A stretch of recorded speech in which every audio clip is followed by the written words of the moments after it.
Good morning student, today we will do trigonometric equations.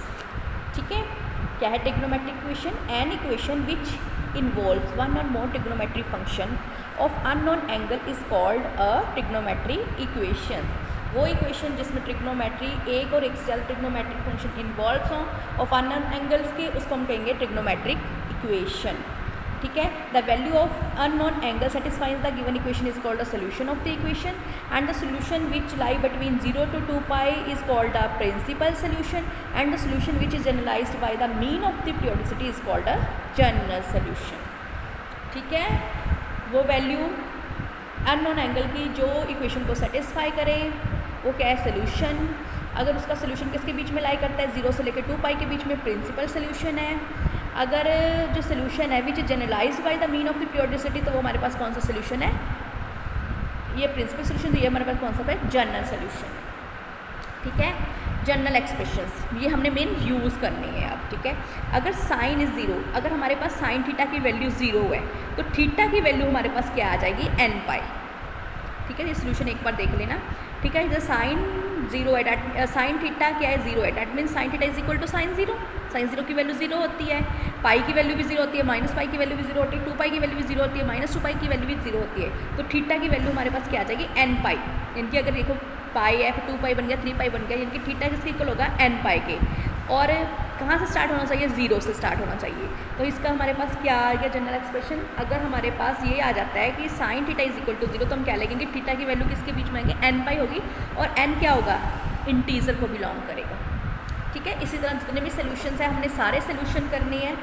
ठीक है, अगर हमारे पास कॉस थीटा है, कॉस थीटा की वैल्यू 0 है, तो थीटा की वैल्यू हमारे पास क्या हम लिखेंगे? थीटा किसके इक्वल होगा? n pi plus 1 pi by 2। ये सोल्यूशन गिवन है, इसको अच्छे ढंग से एक बार देख लेना। ठीक, नेक्स्ट और भी एक्सप्रेशन हमारे पास हैं। कौन कौन से एक्सप्रेशंस हैं? ठीक है, कौन कौन से एक्सप्रेशन है? To find the general expression of the following angle, sine को साइन एंड टेंजेंट की वैल्यू निकालनी है। ठीक है, जनरल एक्सप्रेशन निकालनी है, वो ही सिंपल है।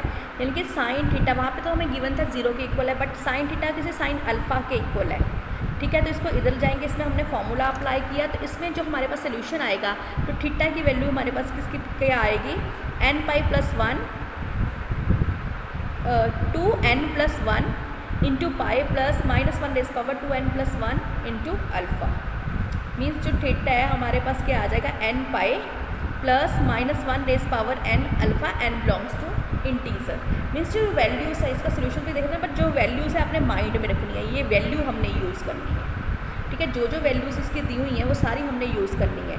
यहाँ पे भी हमारे पास आ गया, अगर cosecant theta is equal to cosecant alpha आ रहा है, तो हम क्या लिखेंगे? थीटा की वैल्यू हम क्या लिखेंगे? n 2n pi plus minus alpha, n belongs to n।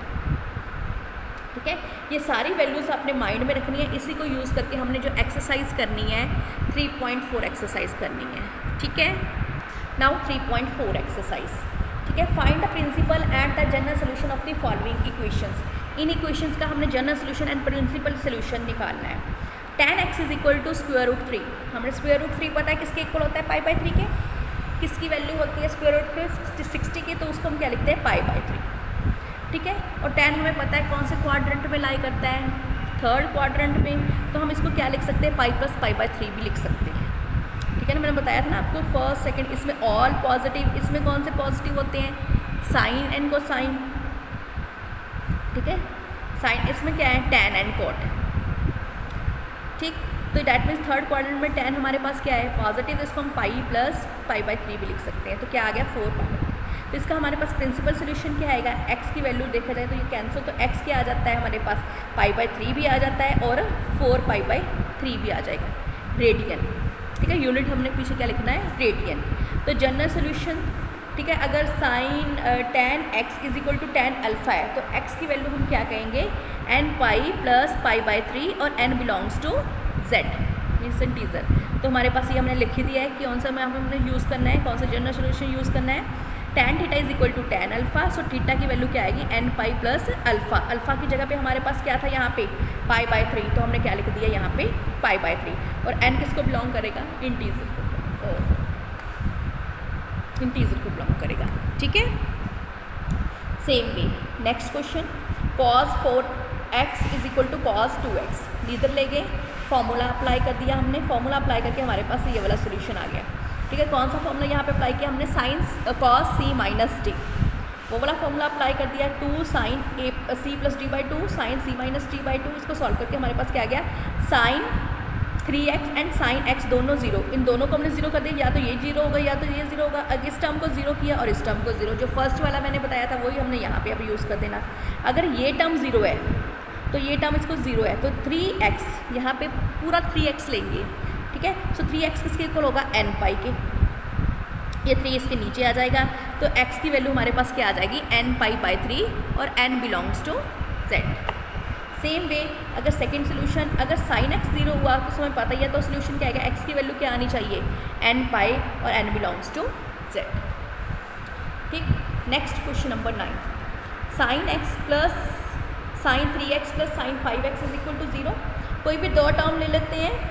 ठीक है, अगर देखो इन दोनों को हम ऐड करते हैं, डिवाइड बाई 2 करते हैं तो हमारे पास 3 आंसर आ रहा है। ठीक है ना, इन दोनों को अगर हम ऐड करते हैं, डिवाइडेड बाय 3 करते हैं तो हमारे पास ये आंसर आ रहा है। इसलिए ये वाली दो टर्म्स ले लो, first and smallest and highest. यहाँ पे 5x है, यहाँ पे 3x है, 5x पहले ले लिया, 3x हमने बाद में ले लिया।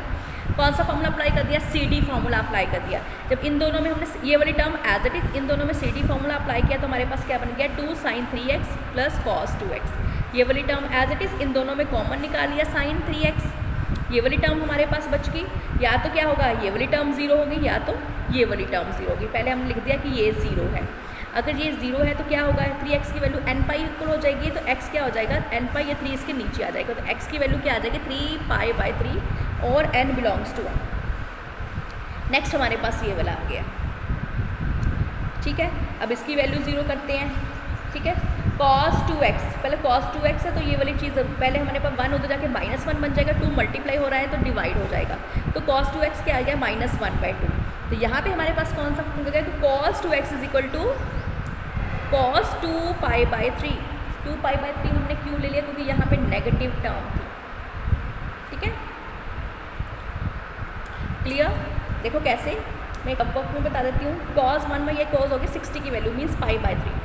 यहाँ पे माइनस आ गया, माइनस नेगेटिव कहाँ पे होता है, सेकंड क्वाड्रेंट में cos क्या होता है, नेगेटिव होता है, तो हम इसको ऐसे लिख सकते हैं cos pi minus pi by 3। ये क्या 3 इधर का 3 पाई माइनस पाई, तो क्या बन गया 2 पाई बाई 3, तो इसलिए हमने यहाँ पे 2 पाई बाई 3 लिखा है। ठीक है, 2x आ गया, यहाँ पे आ गया cos x is equal to cos अल्फ़ा। उसके लिए हमें फिर अगर ये चीज़ इक्वल है तो cos x किसके इक्वल होता है, 2n pi plus minus 2 pi by 3, means alpha. Alpha की वैल्यू यहाँ पे हमारे पास क्या है, 2 पाई बाई 3। ठीक है, हमने फॉर्मूला अप्लाई कर दिया, यहाँ पे क्या आ गया, 2x is equal to cos 2x is equal to cos 2 pi by 3, means cos theta is equal to cos alpha. वो हमने जनरल सोल्यूशन यहाँ पे यूज़ कर दिया, क्या था हमारे पास, so 2x is equal to 2n pi plus minus alpha. Alpha की वैल्यू यहाँ पे क्या थी, 2 पाई बाई 3।